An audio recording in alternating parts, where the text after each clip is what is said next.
Welcome friends, प्रस्तुत है BA honours राजनीति विज्ञान सेमेस्टर 1 डिसिप्लिन स्पेसिफिक कोर्स राजनीतिक सिद्धांत की समझ अंडरस्टैंडिंग पॉलिटिकल थियरी के अंतर्गत महत्वपूर्ण प्रश्न और उत्तर सीरीज। प्रश्न, राज्य के उदारवादी सिद्धांत का वर्णन करें। अंश, आज के समय में राज्यों के हस्तक्षेपवादी रूप व बढ़ते महत्व के साथ ऐसे उपायों के कारणों और परिणामों की समझ को सुविधाजनक बनाने के लिए राज्य की उत्पत्ति और भूमिका का अध्ययन आवश्यक हो गया है। राज्य की अवधारणा राजनीतिक चिंतन का मूल है। राजनीतिक विचार को राज्य, उसकी संरचना, उसकी प्रकृति और उसके उद्देश्य के बारे में विचार के रूप में परिभाषित किया गया है। कई राजनीतिक विचारकों और विचारधाराओं ने विभिन्न दृष्टिकोणों के अनुसार राज्य की प्रकृति और उद्देश्य के बारे में विचार विकसित किए हैं। जब नए विचार सामने आए तो पुराने विचारों की आलोचना की गई या उन्हें संशोधित किया गया। राजनीतिक दर्शन के क्षेत्र में यह आवश्यक नहीं है कि नए विचारों को स्वीकार किए जाने से पहले पुराने विचार मर जाएं। प्राकृतिक विज्ञानों के सिद्धांतों के विपरीत, राजनीतिक सिद्धांत के पुराने और नए सिद्धांत एक साथ मौजूद हैं, जो उनके सही स्थान का दावा करते हैं। उदारतावाद। उदारवाद एक विचारधारा है जो व्यक्तिवाद, स्वतंत्रता, सहिष्णुता और सहमति के प्रति प्रतिबद्धता पर आधारित है। इसके कार्यों और राज्य सत्ता की प्रकृति का उदारवादी सिद्धांत निम्नलिखित पर ध्यान केंद्रित करेगा। 1. व्यक्तिगत स्वतंत्रता को सुनिश्चित करना, उसकी रक्षा करना और उसका विस्तार करना। 2. राज्य की भूमिका और कार्यों को सीमित करना। 3. राज्य के हस्तक्षेप की अनुमति केवल तभी जब यह किसी व्यक्ति को अधिक स्वतंत्रता प्राप्त करने में मदद करता है। 4. व्यक्तियों को राज्य और सरकारी शक्ति का स्रोत बनाना। 5. एक सीमित राजनीतिक दायित्व के सिद्धांत की वकालत करना। राज्य की उदार अवधारणा। उदार राज्य व्यक्तिगत अधिकारों और स्वतंत्रता पर केंद्रित है। यह एक तटस्थ और न्यूनतम राज्य के लिए भी तर्क देता है। यह राज्य के दैवीय अधिकार सिद्धांत को प्रतिस्थापित करता है और तर्क देता है कि एक वैध नियम लोगों की सहमति पर आधारित होना चाहिए। सिद्धांत यह है कि शासन का अधिकार सीधे ईश्वर से प्राप्त होता है, लोगों की सहमति से नहीं। राज्य समाज के सामान्य हित के लिए काम करते हैं और इसकी प्रमुख गतिविधि में कानून और व्यवस्था बनाए रखना और बिना किसी भेदभाव के सभी के साथ समानता का व्यवहार सुनिश्चित करना शामिल है। दूसरे शब्दों में, एक उदार राज्य व्यक्तियों को नैतिक और तर्कसंगत एजेंट मानता है। राज्य की भूमिका उन्हें विकास और समृद्धि के लिए अनुकूल परिस्थितियां प्रदान करने के रूप में देखी जाती है। इसकी उत्पत्ति और विकास का पता उन राजनीतिक संघर्षों से लगाया जा सकता है जो इंग्लैंड और फ्रांस में पूंजीवाद के उदय और विकास के साथ हुए थे, जिसके कारण एक मुक्त बाजार अर्थव्यवस्था बन गई थी। ये संघर्ष विशेष रूप से समाज के उभरते मध्य वर्ग की व्यक्तिगत गरिमा, आत्मसम्मान, निजी संपत्ति और शक्ति और स्थिति पर केंद्रित थे। उदार राज्य के आने के साथ समाज के राजनीतिक संगठन में कुछ महत्वपूर्ण परिवर्तन हुए, जैसे सरकार के प्रतिनिधि और संवैधानिक रूप, कानून का शासन और शासितों की सहमति पर आधारित सरकारें। इसने अधिकारों पर एक नए विमर्श पर जोर दिया ताकि जीवन, संपत्ति, स्वतंत्रता, न्याय आदि के प्राकृतिक और बुनियादी मानव अधिकारों को बनाए रखा जा सके। उदाहरण के लिए, एक उदार विचारक एडम स्मिथ ने आर्थिक हित को अधिकतम करने या भौतिक लाभ प्राप्त करने और इस तरह अपने जीवन स्तर या भाग्य में सुधार करने के लिए व्यक्तिगत आग्रह पर जोर दिया। स्मिथ ने तर्क दिया कि यदि कोई राज्य व्यक्तियों को अपने जीवन से संबंधित सामग्री और नैतिक निर्णय लेने के लिए स्वतंत्रता की स्थिति प्रदान करता है, तो परिणामी समाज एक स्वतंत्र और समृद्ध समाज होगा। वो एक मुक्त बाजार अर्थव्यवस्था और राज्य के कम हस्तक्षेप की बात करता है। उन्होंने कहा कि राज्य की भूमिका एक अदृश्य हाथ की तरह होनी चाहिए। सामान्य तौर पर उदारवादियों के लिए वाणिज्य और व्यापार एक अच्छी और कल्याणकारी सरकार का निर्माण करेंगे। उदारवादियों के लिए राज्य की भूमिका एक कानूनी ढांचे को पूरा करना है जिसके तहत बाजार अच्छी तरह से काम कर सके और इसे सभी के अवसर और समृद्धि को भी अधिकतम करना चाहिए। इस प्रकार राज्य को न्यायिक और कानूनी भूमिकाओं पर अधिक ध्यान देना चाहिए।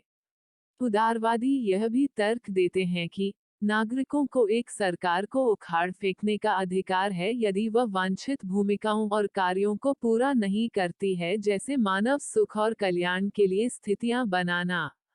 उदारवादी व्यक्तियों को अधिकतम स्वतंत्रता सुनिश्चित करना चाहते थे और इसलिए राज्य को एक आवश्यक बुराई मानते थे। उनके अनुसार राज्य के रूप में कानूनी अधिकार के बिना व्यक्तिगत जीवन और संपत्ति लगातार खतरे में रहेगी और यह समाज की शांति और समृद्धि के लिए हानिकारक होगा। इस प्रकार राज्य को एक उदार ढांचे में कानून और व्यवस्था बनाए रखने और एक अनुबंध को लागू करने की न्यूनतम भूमिका निभानी चाहिए।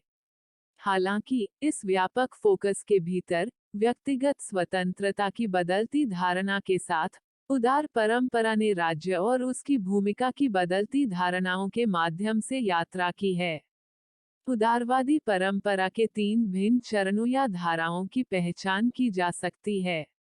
ये हैं: 1. नकारात्मक उदारवाद या हस्तक्षेप व्यक्तिवाद का सिद्धांत, जिसे शास्त्रीय उदारवाद के रूप में भी जाना जाता है। 2. सकारात्मक उदारवाद या कल्याणकारी उदारवाद। 3. नव उदारवाद, नकारात्मक उदारवाद या हस्तक्षेप का सिद्धांत। हॉब्स और लॉक के सामाजिक अनुबंध सिद्धांत में नकारात्मक उदारवाद की दार्शनिक और राजनीतिक जड़ों का पता लगाया जा सकता है। इसके बाद बेंथम और जेएस मिल के उपयोगितावाद, स्पेंसर की योग्यतम की उत्तरजीविता का सिद्धांत, पैन का आवश्यक बुराई के रूप में राज्य का सिद्धांत और अन्य द्वारा इसे विकसित, संशोधित और प्रवर्धित किया गया। आर्थिक मोर्चे पर physiocrats, Adam Smith, David Ricardo, Thomas Robert Malthus और अन्य ने आर्थिक स्वतंत्रता के लिए तर्क प्रदान किए। नकारात्मक स्वतंत्रता और आर्थिक स्वतंत्रता को संयुक्त रूप से उस चीज को जन्म देने के लिए नियत किया गया था जिसे हम शास्त्रीय उदारवाद या हस्तक्षेप व्यक्तिवाद कहते हैं। नकारात्मक उदारवाद की विशेषताओं में निम्नलिखित शामिल है। हॉब्स, लोके और स्मिथ के अनुसार इसमें मुख्य है: 1. व्यक्तियों के जीवन, स्वतंत्रता और संपत्ति के अविच्छेद्य प्राकृतिक अधिकार। 2. राजनीतिक और आर्थिक गतिविधियों में परिभाषित और सीमांकित व्यक्तिगत कार्रवाई का क्षेत्र।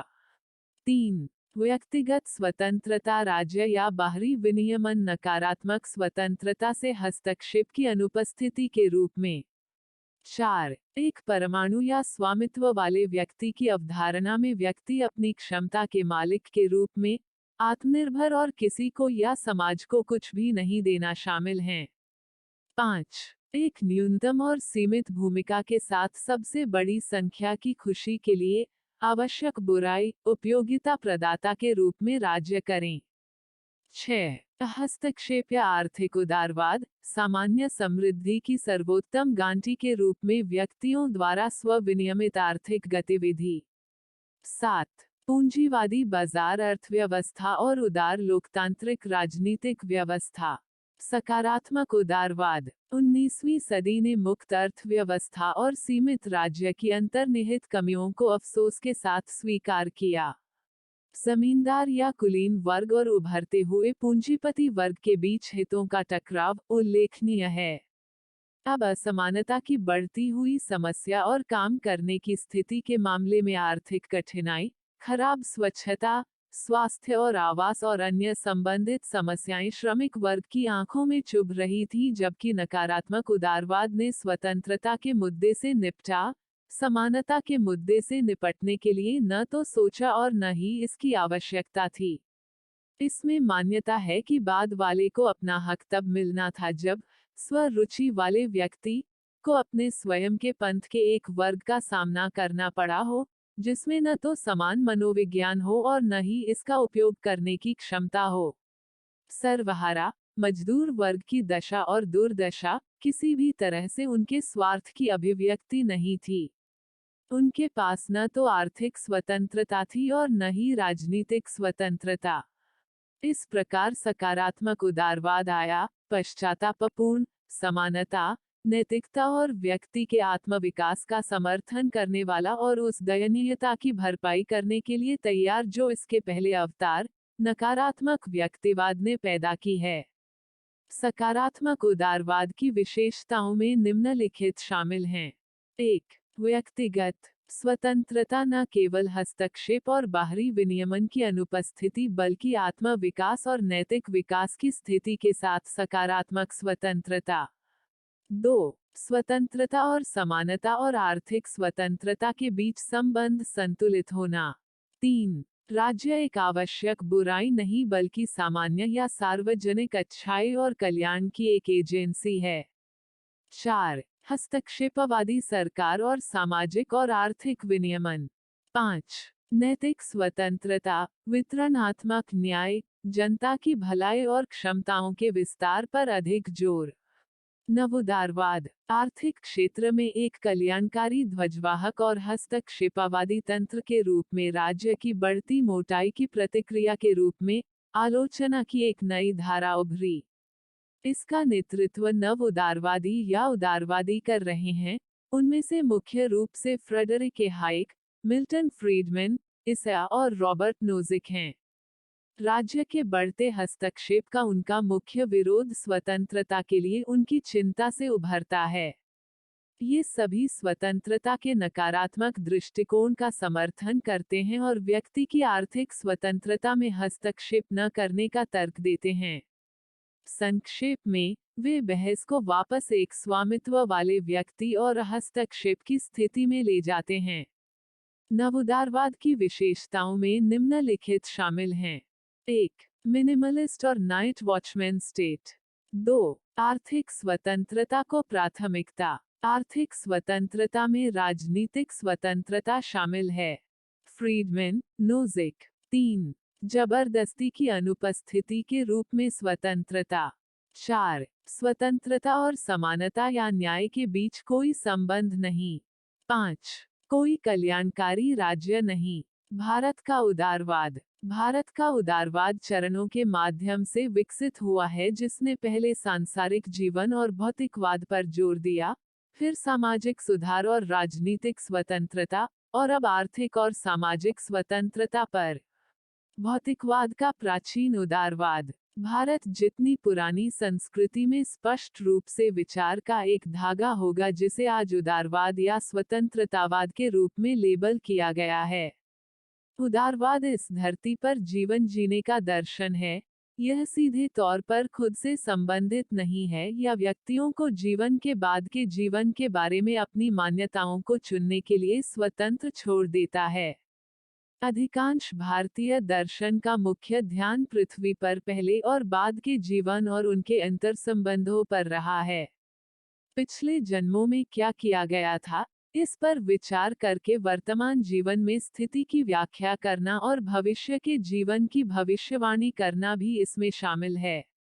सामाजिक सुधारों का आधुनिक उदारवाद। भारत में आधुनिक उदारवाद ने 19वीं सदी के मध्य और उत्तरार्ध के सामाजिक सुधार आंदोलनों के दौरान जड़ें जमाईं। राजा राम मोहन राय, गोपाल कृष्ण गोखले और अन्य लोगों ने आर्य समाज और ब्राह्मण समाज आंदोलनों के माध्यम से सती और विधवा पुनर्विवाह पर प्रतिबंध जैसी जीवन विरोधी सामाजिक प्रथाओं पर एक व्यवस्थित हमला किया। इन आंदोलनों ने आबादी के एक बड़े हिस्से को प्रभावित किया, खासकर भारत के पूर्वी और पश्चिमी हिस्सों में, जहां अभी भी उनके अनुयायी हैं। जल्दी शुरुआत के बावजूद सामाजिक सुधारों के इस क्षेत्र में बहुत कुछ किया जाना बाकी है। अंग्रेजों से आजादी की मांगों के उदय के साथ सामाजिक सुधार उदारवाद ने राजनीतिक स्वतंत्रता के उदारवाद को रास्ता दिया। राजनीतिक स्वतंत्रता का उदारवाद कांग्रेस पार्टी के बैनर तले सभी कार्यकर्ता उस राजनीतिक और आर्थिक व्यवस्था के बारे में चर्चा में लगे थे, जिसे भारत को आजादी के बाद अपनाना चाहिए था।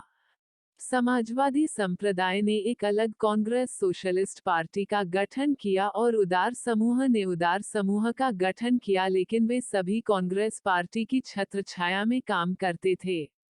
भारत ने पंचवर्षीय योजनाओं और एक योजना आयोग के साथ एक सोवियत जैसे कल्याणकारी राज्य के साथ शुरुआत की, हालांकि गैर जरूरी चीजों को निजी व्यापार और उद्योग के लिए छोड़ दिया गया था। पाकिस्तान के खिलाफ युद्ध और बांग्लादेश के गठन के साथ राजनीतिक व्यवस्था में भारी बदलाव आया। स्वतंत्र पार्टी ने कृषि का सामूहिकीकरण करने की कोशिश की, जो एक बड़ी विफलता साबित हुई। आर्थिक स्वतंत्रता का उदारवाद। 1990 के दशक में सुधारों के बाद राज्य की भूमिका उलट गई। एक कल्याणकारी राज्य से भारत न्यूनतम हस्तक्षेप के साथ एक उदार राज्य में बदल गया। यह अपनी अर्थव्यवस्था के मामले में भारत की घातिया वृद्धि की शुरुआत को चिन्हित करता है। निष्कर्ष निकालने के लिए, राज्य का उदारवादी सिद्धांत व्यक्ति को अधिक आंकता है और इसके विपरीत राज्य की क्षमता को कम आंकता है। अपने अधिकारों, स्वतंत्रता और स्वायत्तता में व्यक्ति की रक्षा और बढ़ावा देने के लिए इसका उत्साह है। यह एक पूंजीवादी व्यवस्था का निर्माण करना चाहता है जहां राज्य शोषणकारी प्रवृत्तियों की सेवा करने वाले साधनों की स्थिति में कमी हो जाती है। उदारवादी सिद्धांत का ध्यान व्यक्तिगत अधिकारों की परिभाषा और उन अधिकारों की रक्षा में राज्य की भूमिका से संबंधित है। ऐसे मुद्दों का विश्लेषण न केवल इस बात पर निर्भर करता है कि कोई व्यक्ति व्यक्तिगत अधिकारों के स्रोत को कैसे देखता है, बल्कि इस बात पर भी निर्भर करता है कि वह स्वयं राज्य की कल्पना कैसे करता है। तो कुल मिलाकर इस प्रस्तुति में हमने राज्य के उदारवादी सिद्धांत के बारे में जानकारियां प्राप्त की। प्रस्तुति समापन। आपका धन्यवाद। Disclaimer: This notes has been made after a lot of research, yet the accuracy of the answers may vary. The author assumes no responsibility or liability for any errors or omissions in the content of this notes.